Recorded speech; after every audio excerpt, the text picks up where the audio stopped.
Minha gente amiga de Marabá, voltando aqui com mais um bloco do seu programa Personalidade, recebendo hoje o Angel Marques, ele que é professor, né? Ele é graduado em Tecnologia de Alimentos, licenciado em Geografia, mestre em Dinâmicas Territoriais e Sociedade Amazônica e é doutorando também em Geografia. É empreendedor aqui na cidade de Marabá, tá? Você que está agora na Marabá Pioneira, um grande abraço, muito obrigado pela companhia. O nosso tema de hoje é você empreender, você que é microempreendedor, você que é empreendedor ou grande empreendedor, como é que você está sobrevivendo em meio a essa pandemia? Está sendo difícil? Qual é o seu segmento? Está vendendo mais? Está vendendo menos? Né? Qual é o balanço que você faz desse 2020? Pelo menos aí de maio para cá, até agora, onde nós estamos vivendo ainda uma pandemia e essa mudança repentina em todo o mundo e a mudança de comportamento do consumidor. O Angel, a gente sabe que os impactos na economia mundial por conta da pandemia foram enormes, né? A gente lembra aí de outras crises, como a crise de 2008, né? Aquela crise que partiu lá dos Estados Unidos, da questão imobiliária, e atingiu o Brasil, né? Pelas relações econômicas que a gente tem também com os Estados Unidos, mas parece que caminhamos para uma grande recessão. Quem sabe, né? Ainda 2021 teremos aí uma recessão global. Isso nos deixa preocupados, assim. Sim. Fabiano, se a gente for pegar um pouco do histórico sobre economia, a gente vê que o mundo ele tem, né? Ele tem esses gráficos, né? Ele sobe e desce, né? Vou dar um exemplo aqui historicamente. O século XX ele foi um século que teve duas grandes crises econômicas, né? Particularmente falando das maiores. Em 1929, a partir da Segunda Guerra Mundial, a gente teve essa mesma crise econômica que foi na Bolsa de Valores, né? A quebra da Bolsa de Valores. O que aconteceu? A Grande Depressão. A Grande Depressão. O que aconteceu, né? Os Estados Unidos saíram vitoriosos da Primeira Guerra Mundial e aí eles começaram a produzir, só que os demais países estavam quebrados e não tinham condições de comprar. Isso. Produzia, mas não tinha para quem vender. Então, esse foi o foco da primeira grande crise de 1929. E aí a gente vê, em 1970, a crise no petróleo, que foi uma mega crise também econômica. E em 2008, a mais recente, que foi o setor imobiliário, também produção, né? Existia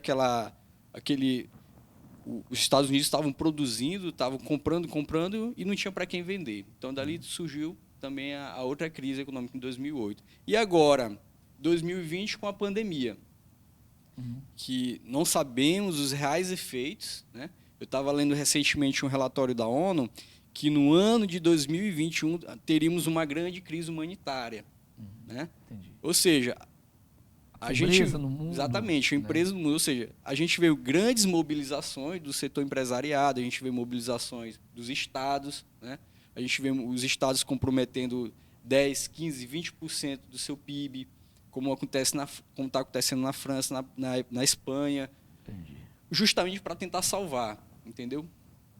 Temos que ter uma visão otimista. Eu acredito que não será, né, não será tão desastroso assim. Acredito que a gente vai ter um pouco de dificuldade nesse início, um pouco de turbulência, mas acredito que nós vamos se sair, porque existe uma cooperação mundial, né? Cooperação das grandes empresas, cooperação do Estado. Podemos dizer que hoje nós estamos mais subsidiados pela questão tecnológica, né? Que se a gente for ler um pouco da época da gripe espanhola, nós não tínhamos uma Organização Mundial de Saúde.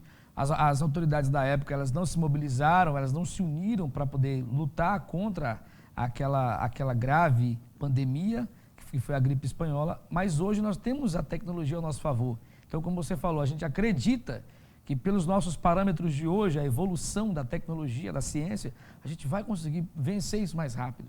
Assim espero, né? Sim.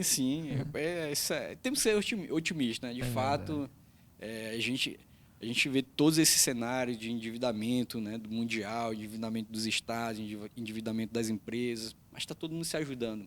Está todo mundo se ajudando. Verdade. Você pode perceber que você vê muitas empresas fazendo grandes doações. muitas empresas fazendo doações mesmo para tentar ajudar, para tirar do sufoco, né? Doando materiais básicos de insumos, luvas, máscaras, medicamentos, e está todo mundo se ajudando. O Estado tá ajudando, o governo federal está ajudando, está contribuindo, né? E eu acho que isso é uma forma, uma forma de tentar salvar mesmo. E está acontecendo. Está acontecendo, a gente não pode negar que as coisas vão acontecer, as dificuldades estão aí presentes, mas a gente vai sair dessa. Agora, já falando em pandemia, e a gente fala também de empreendedorismo, muita gente se pergunta assim, rapaz, por que tudo está tão caro? Telhas, você vê, o que mais? Produtos alimentícios, talvez nem tanto, mas encareceram sim. A gente tem a indústria automobilística também, que passa, né, por uma transformação em relação a preço, uma mudança grande. Até os veículos usados, né, aumentaram bastante. E muita gente fala assim, meu Deus, por que está tudo tão caro? E tem gente que até atribui isso ao governo federal. Isso é o Bolsonaro, isso é não sei quem, né? Muita gente, às vezes, não tem um conhecimento e acaba atrelando a questões políticas nacionais. Mas a gente sabe também que a pandemia não foi só uma transformação no Brasil, ela é uma mudança total no mundo, né? Por exemplo, a gente percebe que hoje muitas fábricas durante a quarentena ou durante os lockdown, isso eu estou falando de Brasil, pararam de produzir. Então vamos tirar aí uma fábrica de tijolos, ela parou de produzir lá durante a quarentena e quando passou-se a quarentena, a população estava ávida de comprar. Eu quero comprar isso, eu preciso fazer isso. E todo mundo foi comprar lá o tijolo. Quando chegou lá, não tinha tijolo para atender a demanda. Então, aquele produto ficou caro. Por quê? Porque a procura ficou maior do que a oferta. Não é só uma questão de que alguém do governo vai aumentar. A procura ficou muito grande. Você fala assim, quanto é um milheiro de tijolo? É R$600. Mas só tem um milheiro. A pessoa fala, não, eu quero. Não, mas a outra já comprou. Eu pago 800. Aí vai precificando e vai aumentando o preço. Então não é só uma questão, e não é mesmo uma questão política, econômica, mas é a lei de mercado, da oferta e da procura. Isso vale para carro. Nós temos as fábricas aí automobilísticas de automóveis.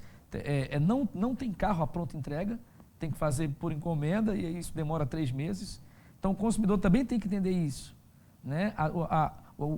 O comportamento mudou demais, estão comprando muito, uma vez que as fábricas também estavam paradas. É isso? É por aí também? Exatamente, Fabiano, que você fez uma observação muito importante, né? Isso é desde o século XVIII, a lei da oferta, né? E da procura, né? Se tem muita procura, vai diminuir a oferta e assim vice. Isso vai, de uma forma ou de outra, vai encarecer o produto. A telha virou ouro. Isso, né? Procurado demais, mas não acho, né? O que a gente observa, relacionado a isso, que praticamente em todos os segmentos houve um certo reajuste. Entendi. Você citou um exemplo aí dos imóveis, né? Okay. Se você hoje for comprar um imóvel que antigamente era 200 mil, esse imóvel vai estar hoje custando 350 mil a 400 mil. O que aconteceu? As famílias passaram a ficar mais em casa e começaram a construir, porque deu uma estrutura de conforto, né? Verdade. Eu estou em casa, estou investindo mais na sua moradia. Exatamente, eu vou investir, né? Foi o que segundo, né? É o relato do setor, a informação do setor, né? Então, ou seja, eu estou dentro da minha casa, vou ficar 2, 3 meses dentro da minha casa e vou ter que fazer uma estrutura mínima aqui para ficar com a minha família, né? De estar com um bom quarto, uma boa sala. E aumentou o consumo também. Exatamente, aumentou o consumo. Então, ou seja, aumentou o consumo dentro de casa. Vou já falar do alimento. Okay. Né? Então, o que acontece? Então, a demanda, né? A demanda por casas, por apartamentos, subiu, né? De maneira teórica, substancialmente. Né? Foi um negócio assim, extraordinário. E dessa mesma linha de raciocínio, a gente está falando do alimento. Né? Um exemplo, eu compro todos os dias alimento, carne, feijão, arroz, e os itens subiram em torno de 40% a 50% de 4, 5 meses para cá. Então, isso é um número extremamente assustador. E aí, se você aumenta na ponta da lança aqui, o consumidor vai sentir. Poxa, mas por quê? Vai sentir. Então, o que acontece, né? essa mesma linha de raciocínio. As pessoas estão em casa, estão cozinhando mais, estão abrindo hamburgueria, estão abrindo pizzaria, então estão comprando insumos no supermercado. Gastando mais gás de cozinha. Exatamente, estão comprando mais arroz, estão comprando mais feijão, estão comprando mais carne para estar cozinhando. E aí, o que acontece? Vai faltar em algum lugar. Se estão comprando, se está aumentando esse consumo, vai faltar em algum lugar. Então tem que a lei da oferta e da demanda.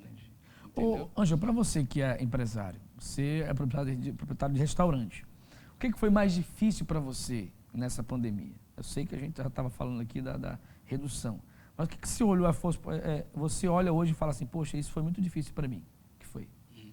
Olha, são vários fatores aí. A gente tem um fator preço, que para a gente estar comprando e para estar mantendo os preços, até hoje está sendo muito difícil, né? Para a gente estar acompanhando. O consumidor entender isso. Para entender isso. Como é que você vai conscientizar um exemplo? Se você comprar uma refeição de R$15, agora ela está R$19,20, aumentou, um exemplo, R$4, R$5 numa refeição. Como é que você vai falar isso para o consumidor? Não, mas está caro demais, o salário não subiu e as coisas estão aumentando. Eu falei, realmente você tem toda a razão, né? Mas está aumentando, né? A carne subiu 40%, o feijão subiu 40%, o arroz subiu 40%.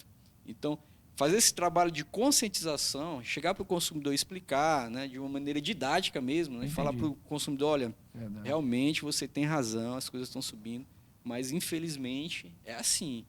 Porque senão a gente não consegue manter condições mínimas aqui. É geral. A gente não consegue manter... O negócio precisa estar andando. E manter a qualidade. Exatamente. Né? Eu conheço o seu negócio, eu vejo que você preza muito pela qualidade. Exatamente. Apesar de você ter um público flutuante também, eu vejo que seu público é muito flutuante. São pessoas que passam no dia a dia, que vêm de outros locais, porque o seu negócio está num lugar movimentado. Mas mesmo assim, você não abre mão da qualidade. Sim, sim. Não é porque aquele cliente passa uma vez aqui que eu vou fazer algo ruim, né?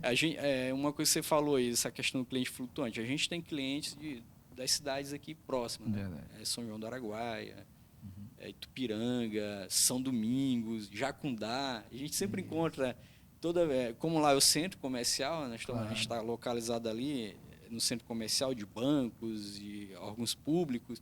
Acaba que o cliente sai de São Domingos e vai para a cidade para Velha Marabá, e lá ele acaba que ficando lá com a gente para estar almoçando. Entendeu? Então a gente tem clientes lá que a gente conhece 7 anos, 6 anos, que está almoçando com a gente, que está lá, a gente sabe até de onde a cidade é. É de longe, mas é fiel, é exatamente, é fiel. Legal. A gente já até conhece, já conversa, já troca ideias, experiências, pergunta como é que está a cidade, como é que está o prefeito, e a família, bacana, né? Bacana. Então a gente já está bem adaptado em relação a essa situação. E a questão da qualidade para manter a qualidade, para manter, né, tudo, a gente tem que trabalhar essa questão do preço mesmo. A gente não pode chegar... Eu posso muito bem, né, falar, olha, eu vou manter o preço, mas eu vou comprar um produto mais em conta, um produto, né, um paralelo. Aí você cai a qualidade. Exatamente, aí vai cair a qualidade. Então acaba que vale a pena. No final das contas não vai compensar. Então a gente não alterou em nada. O nosso material de consumo que nós compramos, nós não alteramos. É a mesma carne, é o mesmo fornecedor da carne, é o mesmo fornecedor do supermercado e por aí em diante. Né? A gente não alterou justamente para manter essa qualidade. O Ângelo, Angel, às vezes eu falo Ângelo, né? Angel, sobre o vírus, eu vejo que muita gente tem medo do vírus, né? Por isso que hoje muitas pessoas preferem ficar em casa. Tem gente que passa álcool até nas paredes, né? Passa álcool nas fechaduras das portas e tal. Tem medo realmente. Onde você tem andado, você tem sentido esse medo? Ou você acha que as pessoas ainda têm a teimosia e a relutância de não utilizar a máscara, de não passar o álcool em gel? É preciso estar falando. Como é que você tem percebido isso nas pessoas que você convive? Tem tido medo, o medo de adoecer ou não? Ou as pessoas não estão nem aí? Você tem percebido? É engraçado isso, né? Naquele primeiro momento, lá, o pico, né? Abril, maio. Sim. Aquele primeiro momento a gente viu um cenário extremamente assustador, né? Todo mundo com medo de sair. Eu falo por mim que eu fiquei muito assustado. Eu passei uns 15 ou 20 dias em casa mesmo. Ninguém conhecia nada desse vírus, né? Será que esse bicho é violento? Vai arrebentar com a gente? Realmente mata, vai matar, não vai?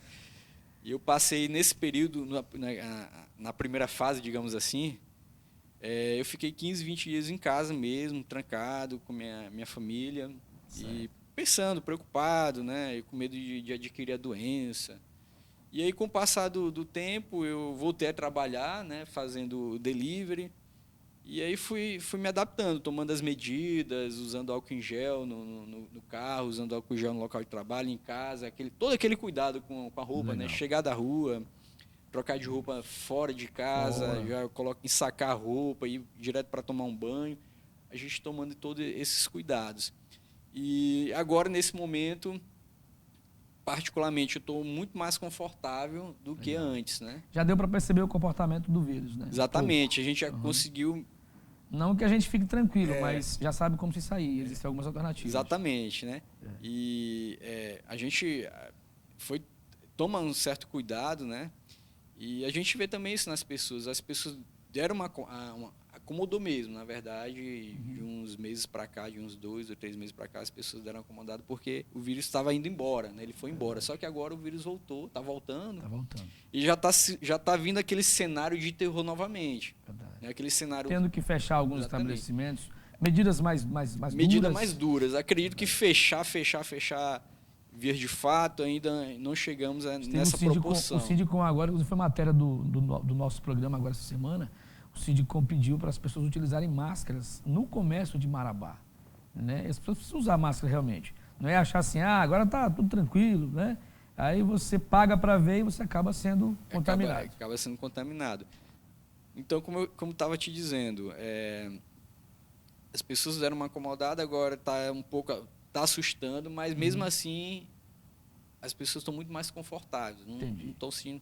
Recentemente eu estava na praça aqui da cidade, em uma das praças, e vi muitas pessoas sem máscara, sem nenhum tipo de cuidado. Verdade. E você tem que tomar cuidado. Você não sabe como é esse vírus, como ele se comporta, né?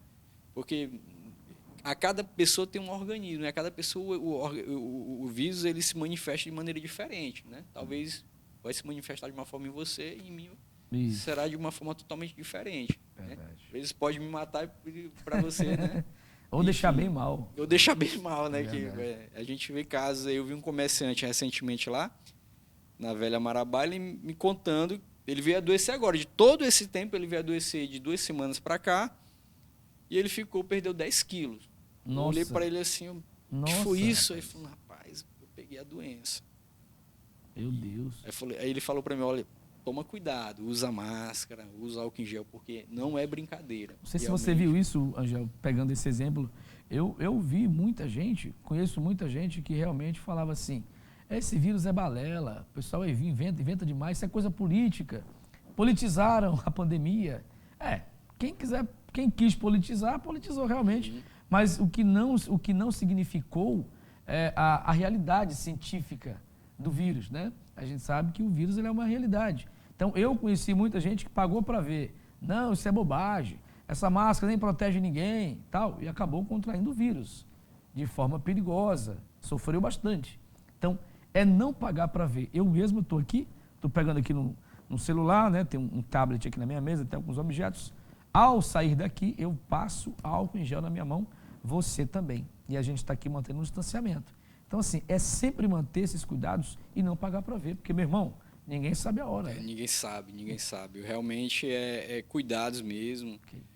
Se você seguir os protocolos do Ministério da Saúde, você ameniza a situação, né? Legal. Se você usar álcool em gel, a máscara, tomar os cuidados, a questão da roupa, né? Que você saiu na rua, tomou um banho, trocou de roupa. Se você tomar esses cuidados, ameniza. Porque, querendo ou não, existe uma discussão política ou não política a respeito da máscara, mas querendo ou não, a máscara ela vai fazer uma barreira. Ela vai fazer uma barreira, né? E essa barreira vai dificultar com que o vírus, né, entre através do teu nariz ou entre menos. Ou entre menos, exatamente. Ela vai dificultar, né? Tudo que você for fazer tem alternativa para você dificultar, né? Tem alternativa para dificultar uma gripe, tem alternativas para não adquirir uma diabetes, para não ter problema com obesidade. Então, são esses mecanismos que você tem que utilizar para evitar, né, que o vírus prolifere, né? Manter o distanciamento. Então, ou seja, se você seguir minimamente os protocolos do Ministério da Saúde, com certeza vai evitar muita coisa. Você enquanto comerciante, poderia falar para aquele comerciante que assiste agora o programa, para a gente encerrar essa nossa entrevista, o comerciante, às vezes ele fala assim, poxa, estão fechando os comércios, está atrapalhando, porque aqui eu gero emprego, sustento minha família. Mas o comerciante, além do cliente, é claro, ele também tem que pensar que não é só ganhar dinheiro, meu irmão. Né? Que tem gente que fala assim, vou parar de ganhar dinheiro. Pô, mas tem gente morrendo. Nós vemos aqui o quê? Eu cheguei aqui no início já no meio de novembro, estava em 213 óbitos, hoje está em 227, em Marabá. Então, várias pessoas morreram em Marabá. Então, assim, não é só ganhar dinheiro, é você pensar também que o vírus mata e você precisa ter a consciência, você enquanto empresário. Você concorda comigo aí? Sim. O empresário tem que ter essa consciência? Sim, o empresário ele tem que ter muita consciência. Na verdade, vem acontecendo muitos comércios da cidade vem tomando muito cuidado. Primeiramente, cuidado, né? Primeiro fato é que existe a vigilância sanitária, e a vigilância sanitária está atuando. Ok. Ela está passando nos comércios, dando orientação, informações, né? Como tem que ser o distanciamento, álcool em gel, assim, todas as mesas, não a mesa, né? Na entrada da loja, do estabelecimento comercial, passar o álcool em gel, medir a temperatura. Então, se você for pegar na maioria dos estabelecimentos comerciais da cidade, isso vem acontecendo. E está existindo a fiscalização. Está existindo a fiscalização. De fato, a gente vê os profissionais, né, da Anvisa estão passando, né, pelos comércios e estão dando aquela orientação, aquela instrução mesmo, de maneira pedagógica mesmo, de como é que faz o trabalho, entendeu? Gente, para vocês que não sabem onde fica esse restaurante, é um restaurante maravilhoso, com uma comida boa. Aqui a gente sempre almoça por lá e a gente faz a mídia, faz a propaganda, porque realmente é muito bom. E o Ângelo, além de ser um grande empreendedor, ele é um cara intelectual, conhece muita coisa, a gente resolveu conversar com ele aqui no nosso programa. Mas para você que quer realmente segurança na comida fora de casa, ou digamos, a comida fora do lar, você vai encontrar lá no Quitutes Restaurante. Ô, Ângelo, fala pra gente o endereço certinho lá do Quitutes. Sim, a gente está localizado na Velha Marabá, né, número 361, de frente para a Feira Coberta. Né? A gente já tem um trabalho lá já de 7 anos e, graças a Deus, vem dando muito certo. Né? Todo dia é um grande aprendizado, todo dia a gente aprende alguma coisa e implementa isso mesmo no nosso trabalho. Então, a gente convida, né, quem tiver a oportunidade de estar passando pela Velha Marabá, de estar conhecendo nosso trabalho. Muita gente já conhece, mas quem tiver a oportunidade pode estar lá, que a gente está de braços abertos aí para receber. Legal. Na certeza de que é uma comida de muita qualidade. Conversei com Angel Marques, ele que é licenciado, aliás, ele é graduado em Tecnologia de Alimentos e agora está fazendo um doutorando em Geografia. Tá, meu irmão? Muito obrigado pela presença aqui. E eu espero que você volte um dia para a gente falar sobre outros assuntos interessantes, que você é um cara intelectual, é professor e a gente gosta muito de conversar com pessoas que têm esse conhecimento para doar para a nossa comunidade. Valeu. Obrigado, eu que agradeço, viu, Fabiano? Agradeço a você, agradeço a toda a equipe, conheço todos eles. Estou assim, maravilhado com o trabalho de vocês, com a união que vocês têm aqui. Tá bom. E o trabalho fantástico que vocês fazem aqui para a cidade de Marabá e regiões. Tá bom. A gente deseja que 2021 seja bom para todos nós, melhor que 2020, né? Que seja um ano bom realmente. E a gente é otimista, né? A gente espera que realmente isso possa acontecer em 2021 com paz, alegria. Já desejo um feliz ano novo para você. Quero abraçar a Luara também, né? A senhora Luara que está assistindo a gente, a nossa amiga também, sua esposa, a sua família. Que Deus abençoe a cada um de vocês. Muito obrigado pela presença na frente do vídeo. Meus amigos comerciantes de Marabá, você que está na sua casa agora acompanhando. Um abraço. Segunda tem Cairós Notícias a partir do meio-dia e sempre domingo às 8 da manhã tem o Cairós Rural. Não perca!